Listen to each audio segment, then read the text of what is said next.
Welcome to Simplified UPSC by PPP, where we listen, learn, and grow together.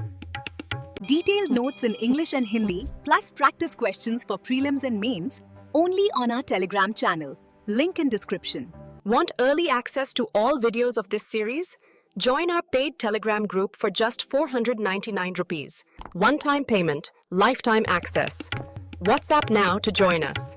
नमस्कार और simplified UPSC bye PPP में आपका स्वागत है। आज हम भारतीय राज्य व्यवस्था यानी इंडियन पॉलिटी के एक बेहद जरूरी चैप्टर पर चर्चा करने वाले हैं। चैप्टर 62 सेंट्रल इंफॉर्मेशन कमीशन, मतलब केंद्रीय सूचना आयोग। एग्जैक्टली ये वो संस्था है जो राइट टू इंफॉर्मेशन एक्ट 2015 सूचना का अधिकार कानून उसको नेशनल लेवल पर लागू करवाने में आप कह सकती हैं सेंट्रल रोल निभाती है। और यूपीएससी के लिहाज से तो हाँ, ये चैप्टर प्रीलिम्स और मेंस दोनों के लिए बहुत क्रूशियल है। बिल्कुल। आज हम एम लक्ष्मीकांत के इसी चैप्टर को आधार बनाकर सीआईसी की बनावट, उसकी पावर्स, उसकी ऑटोनॉमी और गवर्नेंस में उसके रोल को समझने की कोशिश करेंगे। हमारा फोकस रहेगा यूपीएससी पर्सपेक्टिव, मतलब वो फैक्ट्स, कॉन्सेप्ट्स और वो एनालिसिस जो एग्जाम में स्कोर करने में मदद करें। हाँ, और हम कोशिश करेंगे कि डिस्कशन में 2013 से 2025 तक के जो relevant UPSC previous year questions है उनके थीम्स को भी इंटीग्रेट करें, ताकि पता चले कि एग्जाम में किस तरह के सवाल बनते हैं।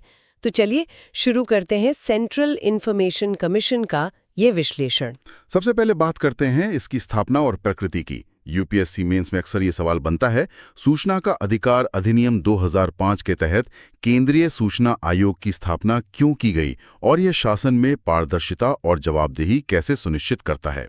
तो इसका जो कोर पर्पस है उसे समझना जरूरी है। देखिए, आरटीआई एक्ट 2005 लाया ही इसलिए गया था ताकि सिटीजन्स को गवर्नमेंट के कामकाज के बारे में जानकारी मिल सके, है ना। लेकिन सिर्फ कानून बना देना काफी नहीं होता, उसे लागू करवाने के लिए, और अगर कोई जानकारी देने से मना करे या आनाकानी करे तो उसकी शिकायत सुनने के लिए एक इंडिपेंडेंट बॉडी चाहिए थी। सेंट्रल लेवल पर यही काम सेंट्रल इंफॉर्मेशन कमीशन करती है। तो ये एक तरह से आरटीआई एक्ट की गार्डियन है सेंट्रल गवर्नमेंट डिपार्टमेंट्स और पब्लिक अथॉरिटीज के लिए। प्रिसाइजली, बिल्कुल। और यही आता है पहला important prelims fact. Central information commission एक सांविधिक निकाय, स्टैट्यूटरी बॉडी है। इसका मतलब है कि इसे पार्लियामेंट के एक एक्ट यानी आरटीआई एक्ट 2005 के तहत बनाया गया है। ये कोई कॉन्स्टिट्यूशनल बॉडी नहीं है जैसे इलेक्शन कमीशन या फाइनेंस कमीशन, जिनका जिक्र कॉन्स्टिट्यूशन में मिलता है। हाँ, ये डिस्टिंक्शन बहुत जरूरी है प्रीलिम्स के लिए। स्टैट्यूटरी बॉडी होने का मतलब है कि इसकी पावर्स और फंक्शंस पार्लियामेंट द्वारा बनाए गए कानून से ही तय होते हैं। तो इसका मुख्य काम क्या हुआ? सेंट्रल गवर्नमेंट के ऑफिसेज, पीएसयूज, फाइनेंशियल इंस्टीट्यूशंस जो केंद्र के अधीन हैं, उनसे जुड़ी इन्फॉर्मेशन सिटीजन्स तक पहुंचाना सुनिश्चित करना, यही ना? एग्जैक्टली।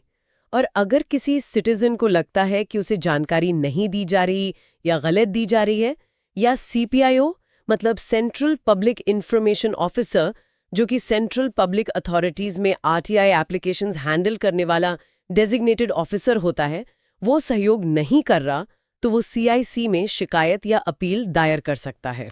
मतलब ये ट्रांसपेरेंसी और अकाउंटेबिलिटी बढ़ाने का एक इंस्टीट्यूशनल मैकेनिज्म है।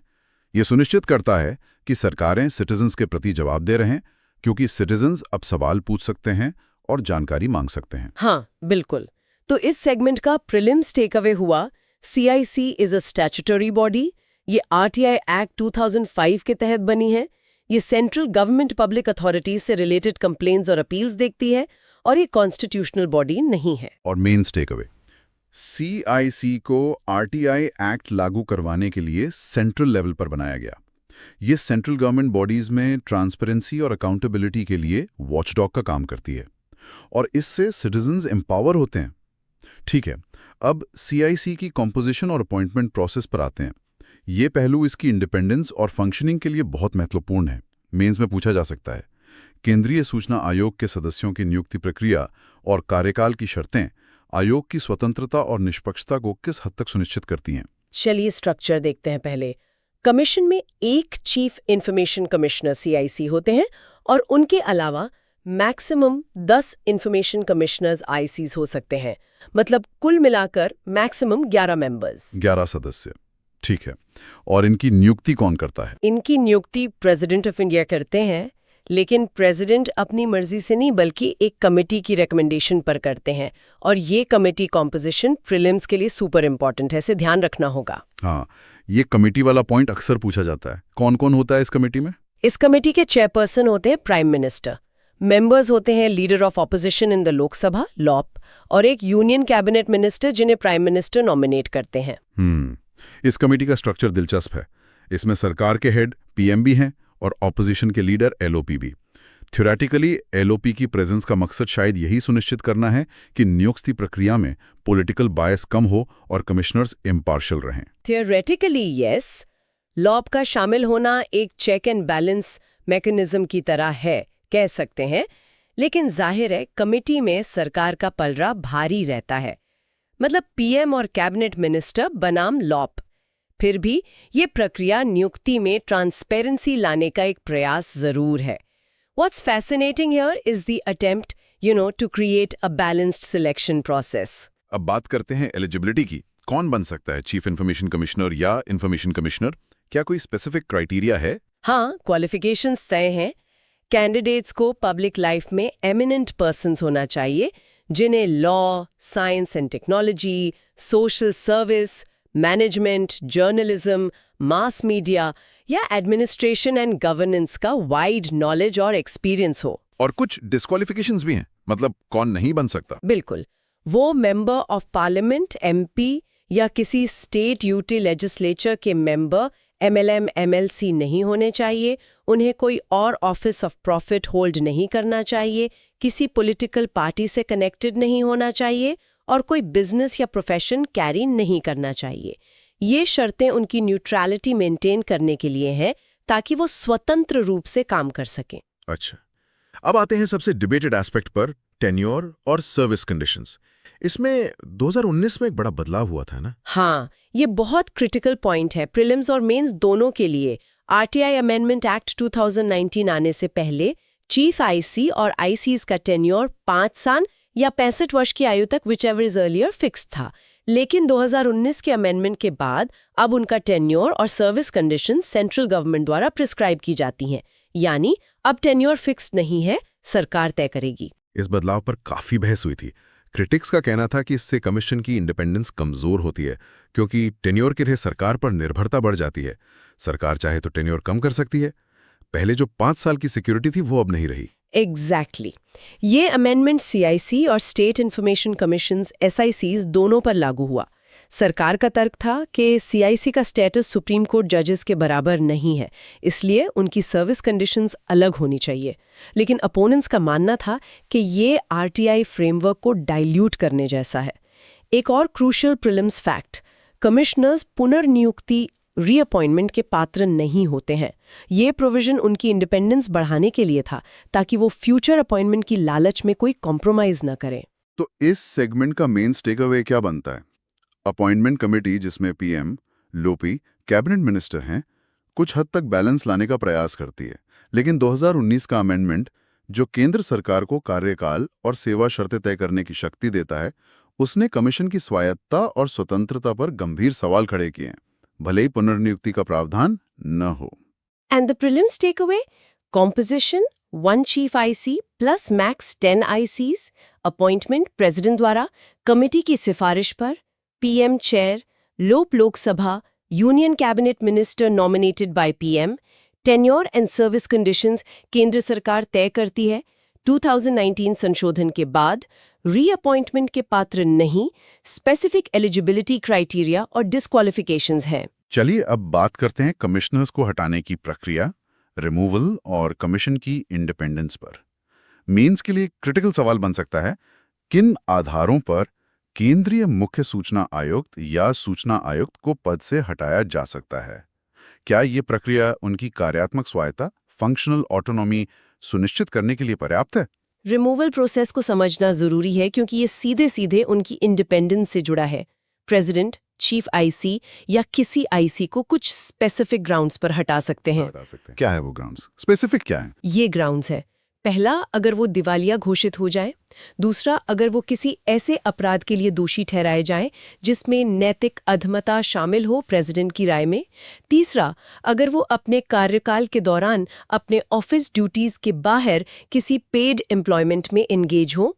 चौथा, अगर प्रेसिडेंट के ओपिनियन में वो मानसिक या शारीरिक अक्षमता, इन्फर्मिटी ऑफ माइंड और बॉडी के कारण पद पर बने रहने के लिए अनफिट हों। और पांचवा, अगर उन्होंने ऐसा कोई फाइनेंशियल या अन्य इंटरेस्ट एक्वायर कर लिया हो जिससे उनके ऑफिशियल फंक्शंस पर प्रतिकूल प्रभाव पड़ने की संभावना हो। ये तो हुए स्पेसिफिक ग्राउंड्स, लेकिन एक और महत्वपूर्ण ग्राउंड है जिस पर अक्सर चर्चा होती है। वो कौन सा है? हाँ, और वो है सिद्ध कदाचार या अक्षमता, प्रूव्ड मिसबिहेवियर और इनकैपेसिटी। ये ग्राउंड सबसे सिग्निफिकेंट है क्योंकि इस पर हटाने की प्रोसीजर अलग और ज्यादा स्ट्रिंजेंट है। दिस इज अ की फैक्ट फॉर प्रीलिम्स। क्या प्रोसीजर है इसके लिए? कैसे हटाया जाता है इस ग्राउंड पर? अगर प्रेसिडेंट को लगता है कि चीफ आईसी या किसी आईसी को प्रूव्ड मिसबिहेवियर और इनकैपेसिटी के आधार पर हटाना है, तो प्रेसिडेंट को वो मामला जांच के लिए सुप्रीम कोर्ट को रेफर करना होगा। अच्छा, तो सुप्रीम कोर्ट की इंक्वायरी होगी इसमें? ये तो काफी सीरियस प्रोसेस है। यस, और सुप्रीम कोर्ट इंक्वायरी करने के बाद प्रेसिडेंट को अपनी रिपोर्ट और रिकमेंडेशन देगा। अगर सुप्रीम कोर्ट हटाने की सलाह देता है तो प्रेसिडेंट उन्हें हटा सकते हैं। And the crucial part, supreme court की ये सलाह प्रेसिडेंट पर बाइंडिंग, बाध्यकारी होती है, मतलब माननी ही होगी। प्रेसिडेंट जांच के दौरान संबंधित कमिश्नर को सस्पेंड भी कर सकते हैं। सुप्रीम कोर्ट की इन्वॉल्वमेंट और उसकी बाइंडिंग एडवाइस, ये कमीशन की इंडिपेंडेंस के लिए एक बहुत बड़ा सेफगार्ड है। इसका मतलब है कि सरकार मिसबिहेवियर या इनकैपेसिटी के आरोप लगा के कमिश्नर्स को मनमाने ढंग से नहीं हटा सकती। उन्हें हटाने के लिए सुप्रीम कोर्ट की इंडिपेंडेंट स्क्रूटनी से गुजरना होगा। बिल्कुल, ये प्रोसेस उन्हें पॉलिटिकल प्रेशर से बचाता है और फंक्शनल ऑटोनॉमी देता है।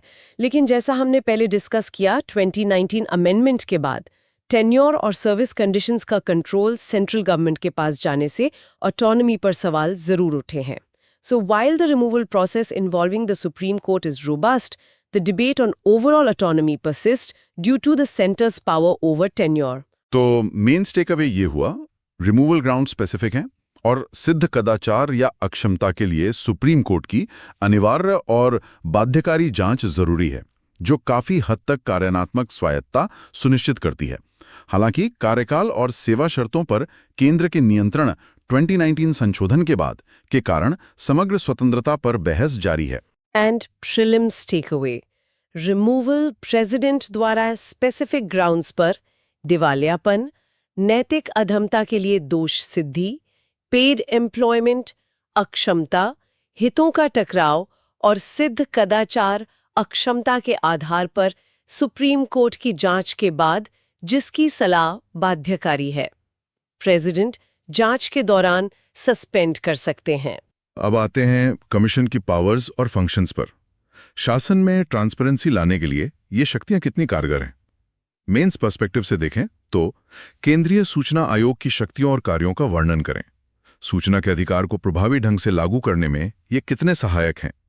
कमीशन के पास वाइड रेंजिंग पावर्स हैं। इसका कोर फंक्शन है कंप्लेंट्स रिसीव करना और उनकी इंक्वायरी करना। किस तरह की कंप्लेंट्स?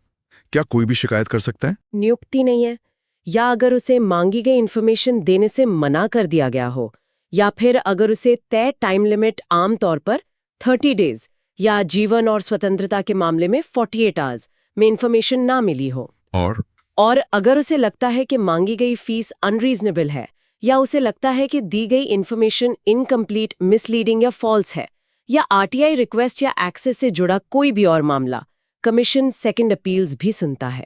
इन कंप्लेंट्स की इंक्वायरी के लिए कमीशन के पास क्या पावर्स हैं? मतलब जांच कैसे करते हैं? जांच करते समय कमीशन के पास कोड ऑफ सिविल प्रोसीजर 1908 के तहत एक सिविल कोर्ट की शक्तियां होती हैं। ये बहुत महत्वपूर्ण है। इसका मतलब है कि कमीशन किसी भी व्यक्ति को समन कर सकता है, उसकी प्रेजेंस एनफोर्स कर सकता है और शपथ पर ओरल या रिटन एविडेंस देने को कह सकता है। अच्छा, बिल्कुल कोर्ट की तरह। हाँ, किसी भी डॉक्यूमेंट को डिस्कवर और इंस्पेक्ट करने की रिक्वायरमेंट रख सकता है, एफिडेविट्स पर एविडेंस रिसीव कर सकता है, किसी भी कोर्ट या ऑफिस से कोई पब्लिक रिकॉर्ड मांग सकता है, विटनेसेस या डॉक्यूमेंट्स की एग्जामिनेशन के लिए समन्स इशू कर सकता है और कोई भी और मैटर जो प्रिस्क्राइब किया जाए। ये तो काफी एक्सटेंसिव पावर्स हैं। क्या कमीशन किसी पर पेनल्टी भी लगा सकता है अगर कोई अधिकारी सहयोग ना करे तो? Yes, and this is a major power for ensuring compliance.